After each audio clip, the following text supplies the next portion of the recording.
lying machine puts up a heck of a fight. Let's check it out.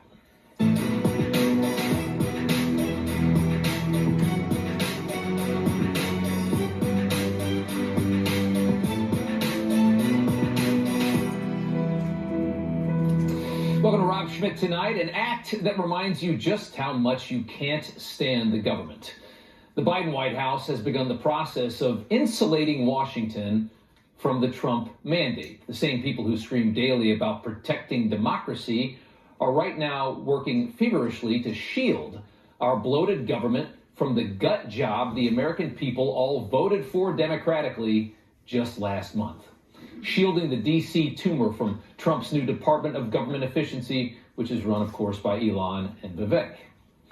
One example, 42,000 Social Security workers landing a work-from-home deal from the Biden White House just before Trump arrives. This, of course, is being done intentionally, protecting work from home for tens of thousands of government employees until 2029.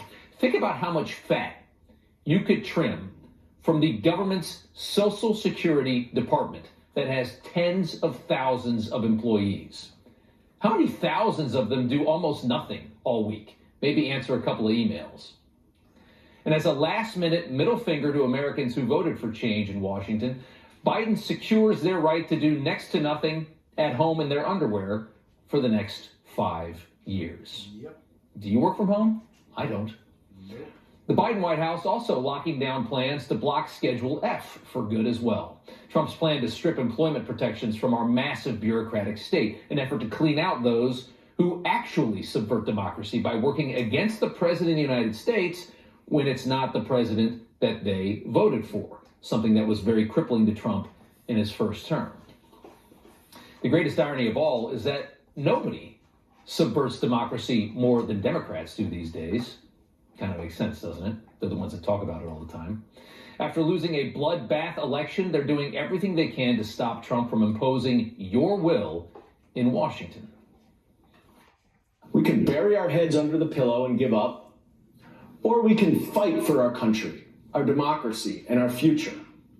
I choose the latter. We have to have a to-do list of what we're going to do to protect this country and not let Donald Trump turn the lights out on democracy. Turn the lights out on democracy. They want to protect democracy. What is democracy? One of the biggest issues in this election, of course, was immigration. Axios reporting Democrats also plan to lean on the Biden administration to fast-track citizenship and residency paperwork for all of these illegals. So nearly 70% of Americans want the illegals out. That's what the polling indicated just before the election. And Democrats are working right now as fast as they can to give them residency and citizenship. That's how it works. That's how much disdain they have for you. That's how little they actually care about democracy, what the people actually want. It's their country. We just stole it back from them for a few years. That's how they think. Typically in the United States, when a party wins power, there is a level of respect for the will of the people when an election is won. In 2016, that tradition ended after Hillary Clinton manufactured Russiagate, partly as an excuse for a humiliating loss, but also, of course, to cripple Donald Trump and protect Washington's deep state. In 2024, that resistance is back once again, and they don't even have a fake scandal to justify it. They're just doing it.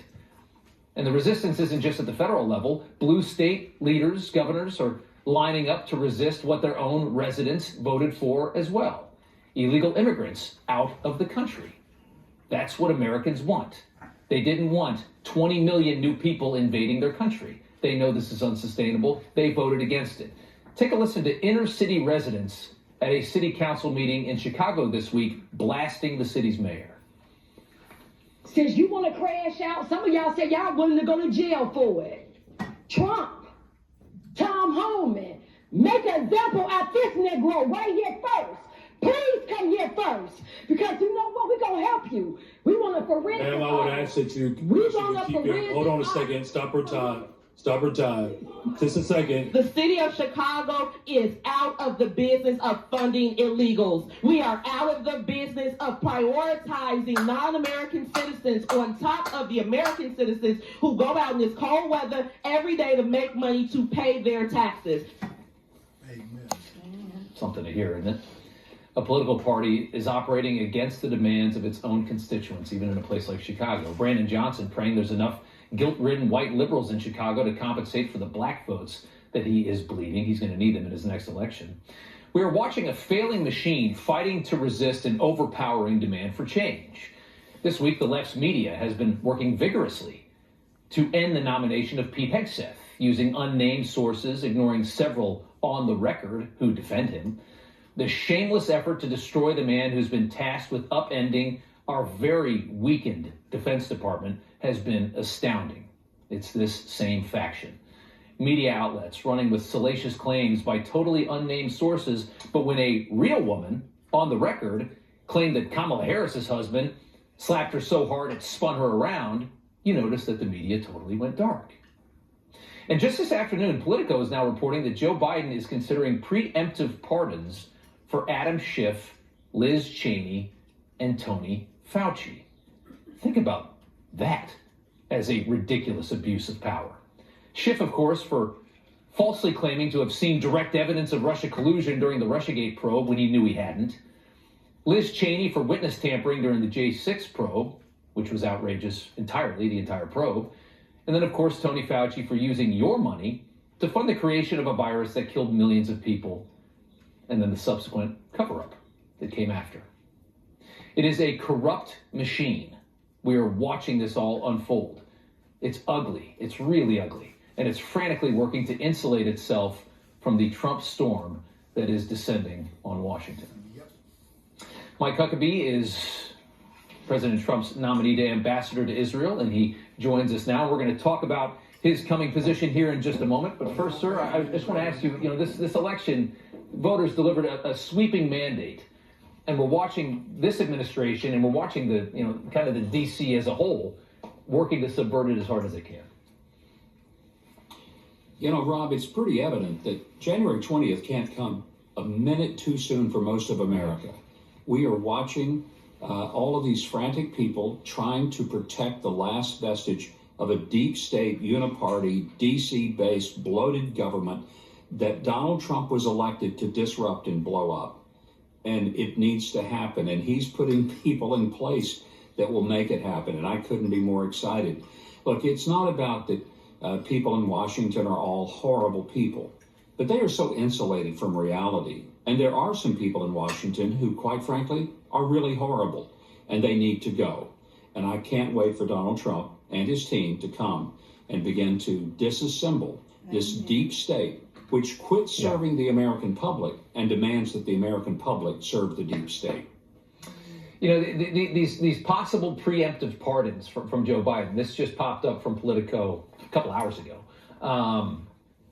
After what we just saw with Hunter Biden and an 11-year pardon, for so much, and just it was basically an admission that all the Biden corruption stuff was true, because he takes it all the way back through, and it takes it all the way back through Burisma and up through a lot of the most corrupt years, which is an admission that, everybody was right. It also is an admission that the Trump impeachment was ridiculous too, because that's what he was going after, was that same story.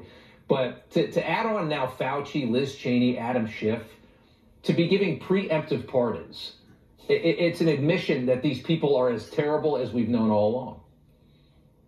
It really is. You only pardon people who are guilty. You don't pardon people who are clean.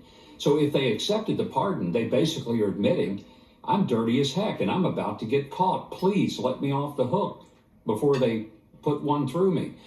I just can't imagine that any of them would say, yes, I'd love to have a pardon. Because when they do that, they admit that what they have been accused of is actually true. So bring it on. It also means this, Rob. If the Democrats ever want to win an election in the lifetime of a young person for the next 2 or 3 generations, just keep doing stupid stuff like this. Blame the voters. Make it all their fault that they elected Trump. Make it their fault that they don't like illegal immigrants taking all of the resources of their cities, like the clip you showed before in Chicago. Just keep doing stupid stuff, and the people of America will promptly reward you in the manner in which it should, by keeping you out of office for as long as possible. Yeah, it's well said. Assuming your nomination, your confirmation goes through, ambassador to Israel in a moment like this. Tell us about this new job. Well, of course, it's subject to the Senate's confirmation, so I don't want to presume anything. But it's the only thing that the president could have asked me to do that I really would have said as Isaiah, "Here am I, Lord, send me." It's a place I've been going to since I was 17 years old. First trip was in 1973. I've been 100 times to Israel. It's a very special place, special ally to the United States, a special island of democracy in the midst of totalitarianism and tyranny all around it. It has survived repeated attacks to destroy and annihilate it. And now more than ever, it needs some friends who recognize that what happened on October the 7th will keep happening until strong people of real freedom stand with Israel and stand strong with them, and will spend more time demanding hostages get let loose than that Israel surrender itself to some meaningless ceasefire with terrorists.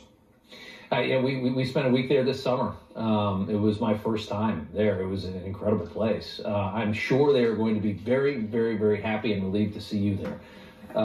Mike Huckabee, Governor, thanks so much. We appreciate it. Good to see you. Thank you, Rob. All right, wouldn't you know it, in California, after nearly 30 days of counting votes, 2 Republican House seats have just flipped to Democrat, barely, like a couple hundred votes. That's next. Stressed and fatigued? Brain